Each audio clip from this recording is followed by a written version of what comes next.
Hey, welcome to Exposeco episode number 4. I'm Brian Tarpey. I'm here with my partner and co-host Paul Tarpey. Paul, how are you doing tonight? Doing great. Excited to be here. And I am refreshed and excited about the topic we're going to be talking about tonight. Awesome, awesome. Love the energy. Tonight, we wanted to talk about it. It was funny, it just came from my wife, and she saw a company advertising that they were licensed, bonded, and insured. And she asked me, why does it even matter? Why would it even matter if they were licensed, bonded, and insured? Like, what's at risk in this whole thing? That's a great question because a lot of that is pretty confusing if you look at it. License, what does that have to do with me? What does that mean? It just seems like a certification, right? Bonding, a lot of people don't know what a bond is. That's another pretty confusing term. People understand insured, but are insured in what way? Does that help the consumer or is that just helping the contractor? And why does it all matter? We're going to break this piece by piece and we'll start out with licenses. And as a HVAC ex business owner, being licensed was the card of being legitimate in this state of California. And in some states, I believe I'm not 100% sure that they don't even necessarily require you to have a license to be able to perform heating and air conditioning, but the majority of states do require it. And what that does is the state is requiring you to carry the proper insurance to make sure that consumers are protected, and they hold the contractor accountable to making sure those are active. First off, in order to get a license, they have to show that you have competence and also work history in the trade, and then they make you take a test showing them that you have the knowledge to be able to perform the trade that you're trying to get a license for. So that's step number 1. Once you pass that test to show that you have the knowledge and that you're capable, you understand the trade, and that you have the years of experience to be able to provide that service, then you get past the test part. In California, there's 2 tests. There's one that's a trade specific, and then there's a law and business. And they require those 2 tests. One is actually understanding different things about the trade to make sure that you understand the knowledge of the trade. The other is making sure that you understand the laws that you have to abide by in the state that you're doing business in and the requirements. So both of those are important. Does the state provide a great test? No. But it is, I believe, overall a good thing that the state does that. It does protect consumers, and it makes sure that people are really doing what they should be doing to make sure that consumers are protected. Now, the state isn't perfect because somebody's insurance could not go paid and the state wouldn't find out for a good amount of time. Could basically have lost their bond or not paid their licensing fees or whatever. There's a number of reasons why the state wouldn't catch a contractor, but it's a good check. It's a good basic check. When they do issue a license, if you have employees, they will require you to carry workers' compensation insurance. So this is licensed, bonded, insured. So this is the insured part, right? So a lot of when in California, just California specific, I'm just going to speak on this state, but a lot of states follow after California actually with their requirements. So when somebody becomes licensed, they're required to be bonded and they're required to be insured. So that whole statement is a little bit of a marketing term because those 3 things are required to hold the license. So if they truly are licensed legitimately, they are already bonded and they are already insured, but they want to be able to push that out on marketing material to make people feel a little bit more warm and fuzzy inside about doing work with them. Now, Okay. to jump over to what a bond is. So, a bond is something that you pay for as a contractor to protect consumers from you walking off the job or not paying your materials bill or something that would go back and fall on them even if they paid you or if you failed to perform. A bond is there to protect the consumer from a contractor walking out on them, not completing a project, going bankrupt. Now, in the state of California, I believe it's 15 or $20,000 bond. And I'm not 100% sure, but I believe it's only a one-time use. So if a contractor walks out on your job and then he walks out on 3 other people's jobs, whoever files for that bond first is gonna get their 15 or $20,000 back. So the bond is there to protect the consumer from losing all their money and having a contractor walk away from them. It's like an insurance policy for the consumer. But most bonds are one-time use, so they like have a maximum payout of 15 or $20,000 to one person. I want to share one brief story about a bond situation and just tell me what you think about it. We recently hired, as our church, hired somebody to do a heating air conditioning gig, and they ghosted us. They did half the job, but we paid them 100% of the money. So big mistake right there. We paid them Mhm. 100% upfront. It was like a friend of a friend. We didn't do a great job of vetting them. Exposeco wasn't around at this time. And anyway, just as we're having this conversation, I'm thinking, man, since they ghosted us, is there a way in which we could file for their bond?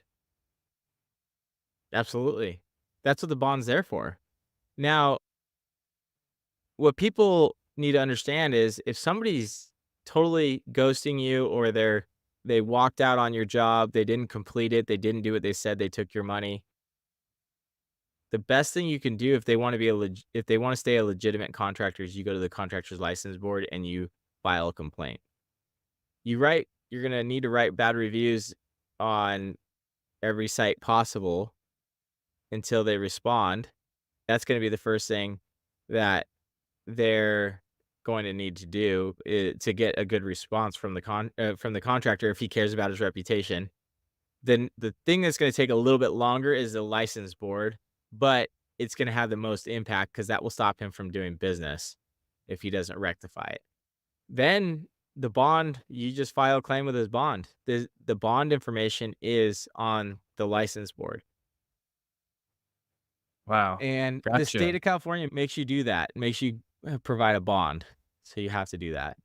Now, I believe other states do that, but I'm not privy to every single state offhand, but it's pretty easy to do that research to find out.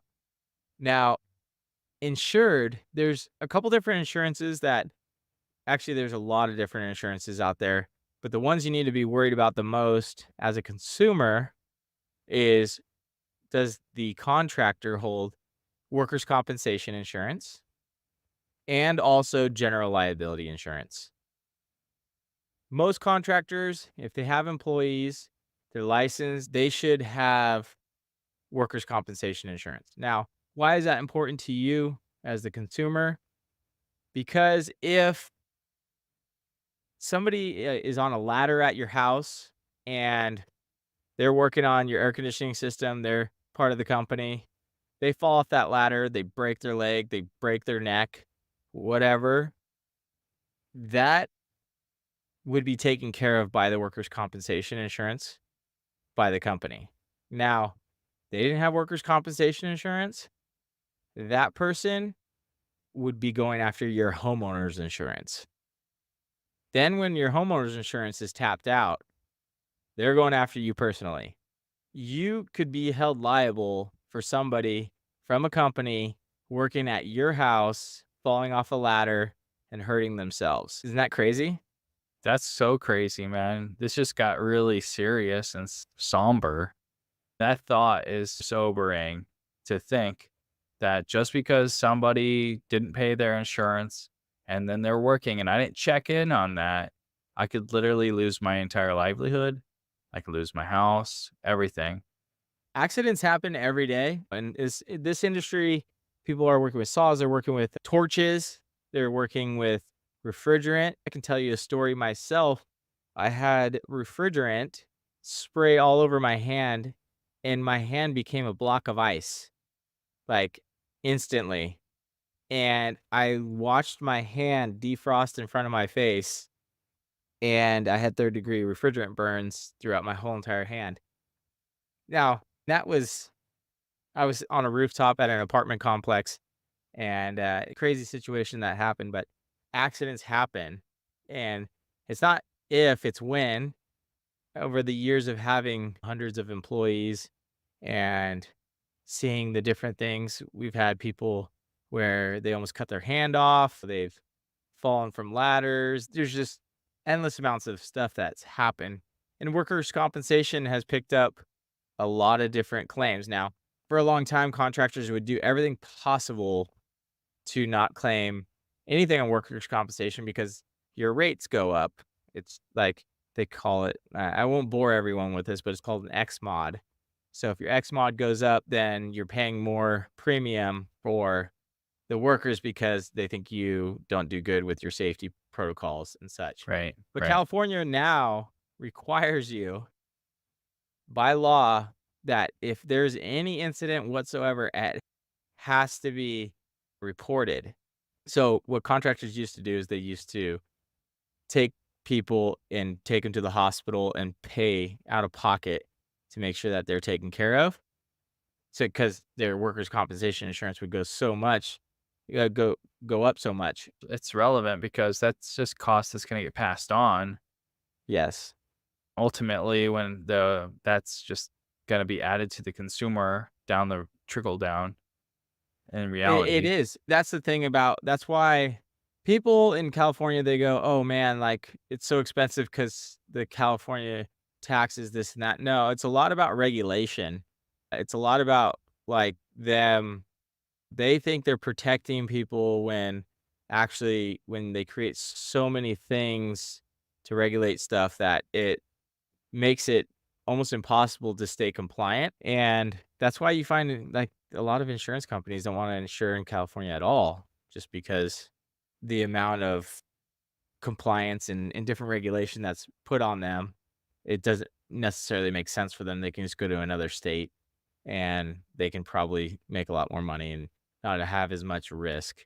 But so going back to it, that's really the justification of licensed, bonded, insured. If they are licensed and they're truly licensed, they should be already bonded and insured. But it matters significantly, especially if you have people working obviously in your home and a place that, especially if they're doing a job that's super dangerous. And HVAC and roofing are probably the 2 most dangerous jobs in a home to be doing. So, wanna make sure that those boxes are checked for sure. Yeah, no, it's just one of those things you would never think of. You would think that clearly an employee that's working for a company couldn't come after a homeowner for anything. No liability, right? No liability. It's all on the contractor. But then when you realize that the contractor hasn't done their due diligence and prepared for the worst case scenario, that doesn't fall on them. It's gonna fall on you. And so and who has time? That's one of the things I keep coming back to in all of our conversations in my mind is wondering, your average homeowner doesn't have time to worry about this stuff. They don't have time to think and to research and all that stuff. But it's also not worth the risk of just assuming all that stuff's okay. Because I don't know, you tell me, you've been in this industry a long time. How many people do what people do with car insurances when they register their vehicle, right? They go in with the insurance all good to go, the registration's done, and then they don't pay their insurance premiums. And so it looked like they had insurance while they registered their car, but now they're driving around uninsured because of the premiums. Like you said, it's impossible to do business maybe with the premiums. Yeah, I think it goes back to the cheapest contractor is not always the best contractor. I'm a firm believer of that, but I'm also a firm believer that there is more cost-effective contractors that do things right, that are just more honest and have things in more in check a little better. And they're not like these giant corporations that have insane marketing budgets and a lot of overhead and such that can cause this to be the job to be more expensive. So there's a good balance, but you need to have a trained eye to understand that balance and to be able to find those people. That's really what we're here to do, is be that trained eye to say, we found the right guy. And the right guy is gonna do a great job. He's gonna have all the coverage. He's gonna be able to stand behind his work. He's gonna be around for a long time. He has a good reputation. He does what he says he's gonna do, and he has all the insurances, the bonds, and the licenses, and he's making sure it's gonna be done. That protection for the consumer is what I think is a huge gap in home services right now, because everybody's out there to make a buck and they only have their own interests at heart. And we're here to be able to close that gap and only have the consumer's interests at heart. And we do this every day. So it's right in our wheelhouse. This is something that we're constantly checking, where we know where to check, we know how to make sure it's actually valid and it's not smoke and mirrors. It's not just on an advertisement saying that. Just because somebody puts it on an advertisement doesn't necessarily mean that their license is still there, that they're still bonded and they're still insured. Even though they put that on there, it's sad to say, but people go through hard times. People actually notoriously, contractors are very disorganized. That's a commonality with most contractors. So sometimes you get the contractor that he means all well, he's marketed all that stuff, but he just forgot to pay his insurance. Or, you know what? His secretary wasn't doing a very good job, or his accountant wasn't doing a very good job and didn't pay the insurance bill. And all of a sudden, their insurance is not valid anymore, or their license is suspended. They don't even know it. And believe me, I've heard of people, contractors. I have friends that are contractors where they've literally gone on the Contractor State License Board website, and all of a sudden they look at their license is suspended, and it's because no proof of insurance. So now they're not insured or they're not licensed. I've never heard once those guys say, I'm not going to do any business until this is unsuspended. Right. They're not stopping. It's not like they're stopping work. They're getting it fixed right away, but they're not stopping. They can't afford to stop. These guys need to be able to pay their bills. They have crews of 10, 15, 20 guys. What are they going to do? They're just going to, the state requires you to stop, says you can't conduct business like this. But I haven't seen one of them stop. So it happens, and you want to be protected. So if that happened even to a good person, that you're not the one that's your job is not the one that's showing up when they are suspended or not, they haven't paid their insurance bill. So you are not protected. Wow. That is so crazy. And I think that rings true. People get irritated by having to pay insurances, paying to keep their licenses up or continuing education, whatever it is. They get irritated. So I can completely see people not wanting to pay those things and even willfully ignoring them because it's just you imagine what saving that money could get you, that kind of thought. So I think people in general are willing to turn a blind eye sometimes to those things, or it could be just negligence, like you said. I wanted to ask you, going back to the licensing part of it, because we glossed over that a little bit. I don't know what it could be compared to. I keep going to the registration, like the DMV, the motor vehicle department idea of a driver's test. Like you get licensed to drive a car. How hard or how much experience is required to get a contractor's license to do heating and air conditioning, like any given state? Is it more intense than I would assume it's way more intense than getting like a driver's license, but what is really entailed? Can you like just learn from your brother for a couple years and then just take the test and be good? Yeah, so that's a great question. I'm glad you asked that. It's in California, and this is I'm going back a couple years. I haven't applied for a license for, I don't know, 10 years or so. But you need to have qualified work experience. So they need to you need to be able to submit that you've worked in the trade for I think it's 3 or 5 years. It was one of the two. You need to have somebody sign off on your work experience that says that you're competent. So another contractor, any contractor can sign off on it that is in the same trade. Or I believe it.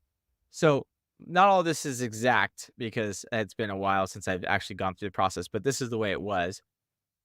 If they held a license that worked within the license that somebody else is trying to get, so like a general contracting license umbrellas a lot of other smaller trade like specialty trades.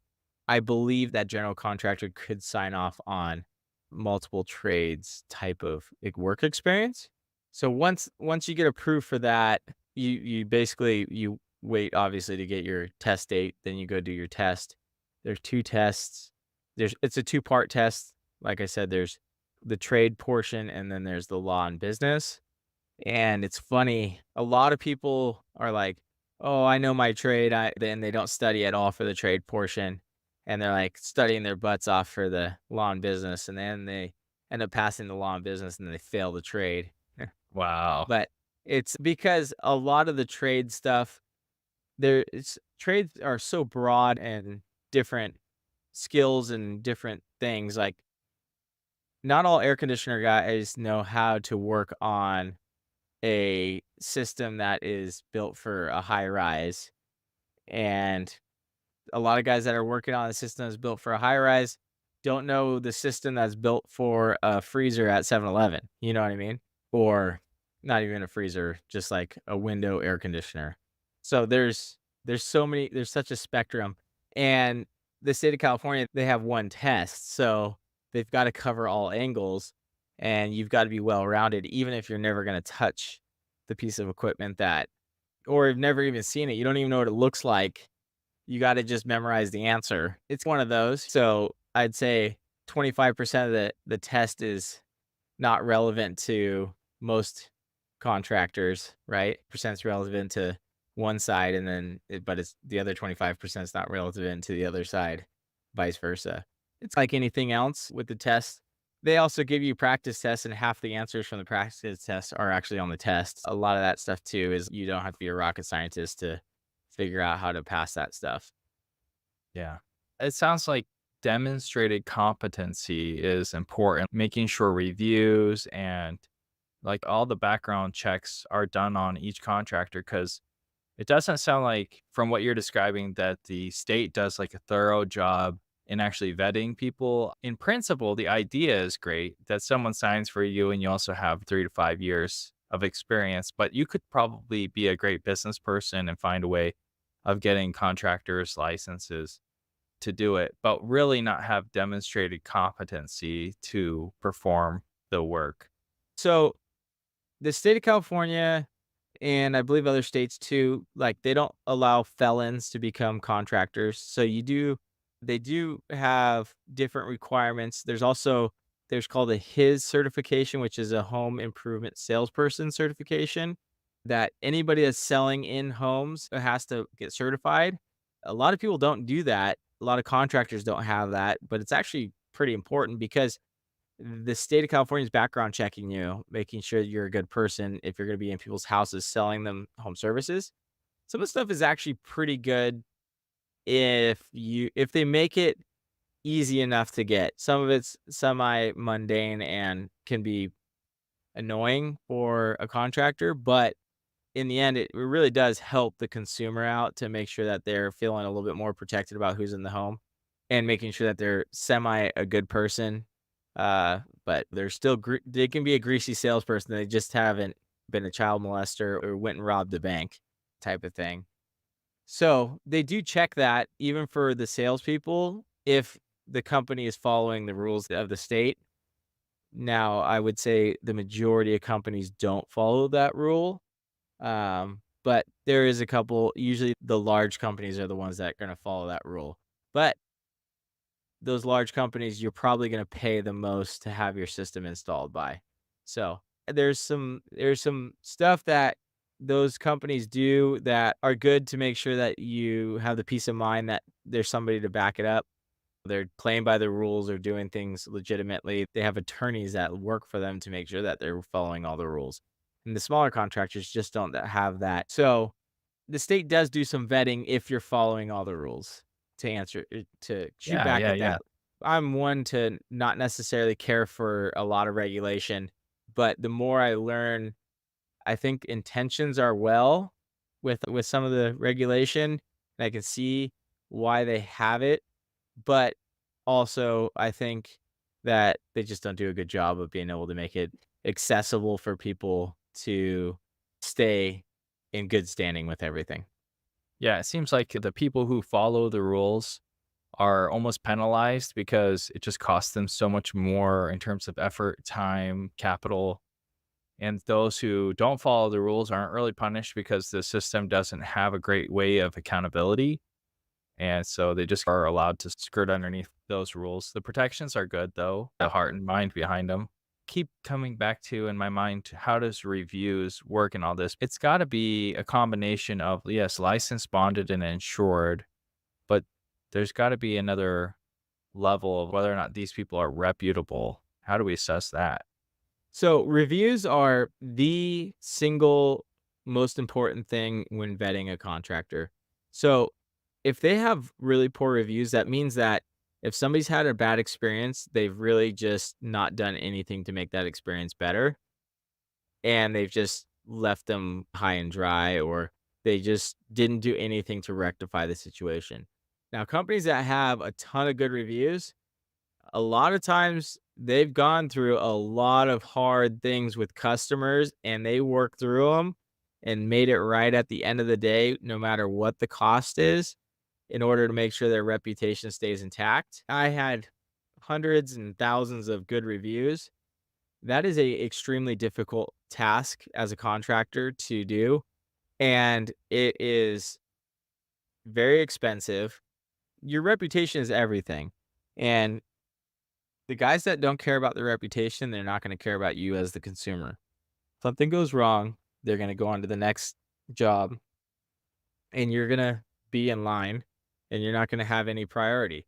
Now, guys that have great reviews, the squeaky wheel is gonna get the grease because they want their reputation to stay intact because that is what feeds their family, that is what feeds the company, that's what drives a lot of revenue, and that's what keeps the company as successful. And it's really just tells you that they care about their reputation. People that don't care about their reputation are gonna be hard to get a hold of. Now, I'll run a quick story of something that happened to me, and this is the power of a review. So I had bought a tractor off of somebody, and it was actually off of eBay, and it was it was advertised as a low hours, so I had under 1,000 hours, which is pretty low hours for a tractor. And I'd used this tractor for six months, and I had a major repair come up, and my mechanic is a Caterpillar mechanic, so he has a computer that plugs into the Caterpillar. When he plugged it into the Caterpillar, the computer showed that it actually had 5,000 hours, which is 5 times the amount of hours that the machine showed and what was advertised to me on eBay.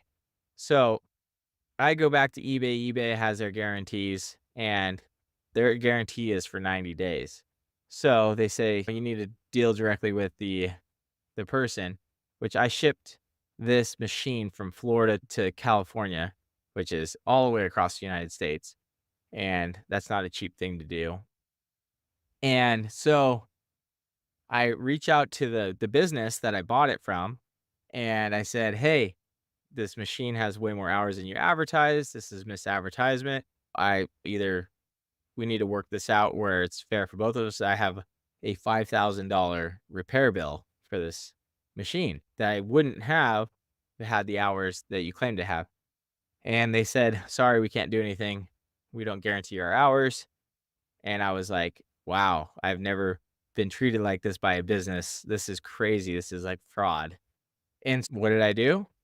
First thing I did, I went on, they have great Google reviews. I just wrote a honest review about my experience.